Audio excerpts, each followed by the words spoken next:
Hello friends, welcome to my YouTube channel. आज के इस वीडियो में हम बात करने वाले हैं फ्यूचर इंडेफिनिट टेंस की।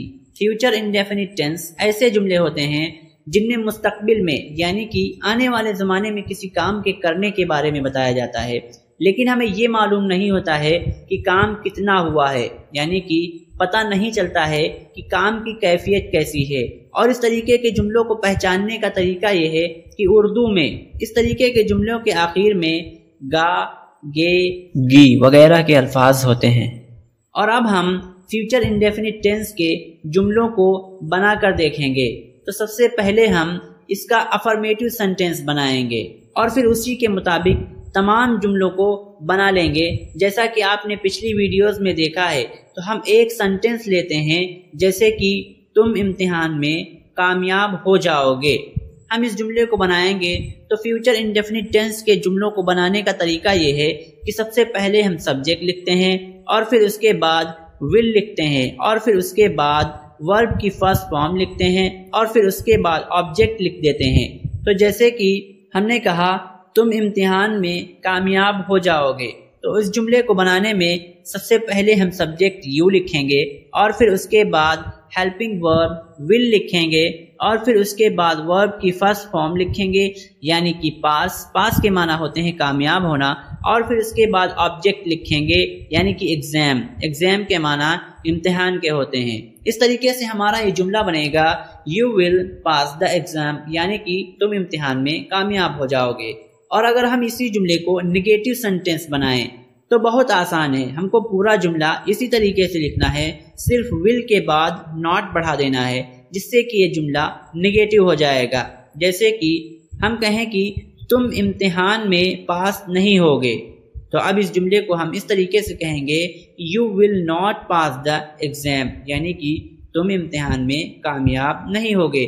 पूरा जुमला अफर्मेटिव सेंटेंस की तरह ही है, सिर्फ हमने विल के बाद नॉट बढ़ा दिया है, जिससे कि ये जुमला निगेटिव हो गया है। और अगर इसी तरीके से अगर हमको फ्यूचर इंडेफिनिट टेंस के सवालिया जुमले बनाने हों, तो अब हम सबसे पहले हेल्पिंग वर्ब लिखते हैं और फिर उसके बाद सब्जेक्ट लिखते हैं और फिर उसके बाद वर्ब की फर्स्ट फॉर्म और फिर ऑब्जेक्ट लिखते हैं। जैसे कि इसी जुमले को लेकर हम कहें कि क्या तुम इम्तिहान में पास होगे, ये एक सवालिया जुमला है। और इसको बनाने में सबसे पहले हम विल लिखेंगे और फिर उसके बाद सब्जेक्ट यू लिखेंगे और फिर उसके बाद वर्ब की फर्स्ट फॉर्म यानी कि पास लिखेंगे और फिर उसके बाद ऑब्जेक्ट द एग्जाम लिखेंगे। तो अब हमारा ये जुमला बनेगा will you pass the exam, यानी कि क्या तुम इम्तिहान में कामयाब हो जाओगे। और इसी सवालिया जुमले को अगर हमें निगेटिव बनाना हो तो हमको ज़्यादा कुछ नहीं करना है, सिर्फ सब्जेक्ट के बाद नॉट बढ़ा देना है, जिससे कि ये जुमला मनफी हो जाएगा।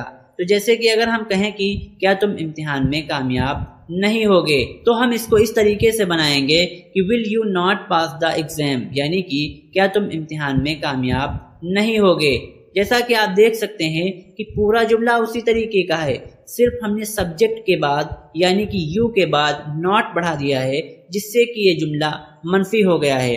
और इसी तरीके से वह जुमला जिसके बीच में कोई सवालिया लफ्ज आ रहा हो, यानी कि WH फैमिली का कोई वर्ड आ रहा हो, तो उन जुमलों को बनाने में सबसे पहले हम सवालिया अल्फाज के इंग्लिश लिखते हैं और फिर उसके बाद पूरा सवालिया जुमला उसी तरीके से लिख देते हैं। जैसे कि हमने कहा कि तुम इम्तिहान में पास कैसे होगे, तो इस जुमले में हम सबसे पहले कैसे की इंग्लिश लिखेंगे, हाउ, और फिर उसके बाद पूरा सवालिया जुमला उसी तरीके से लिख देंगे। तो अब हमारा ये जुमला इस तरीके से बनेगा how will you pass the exam, यानी कि तुम इम्तिहान में कामयाब कैसे होगे।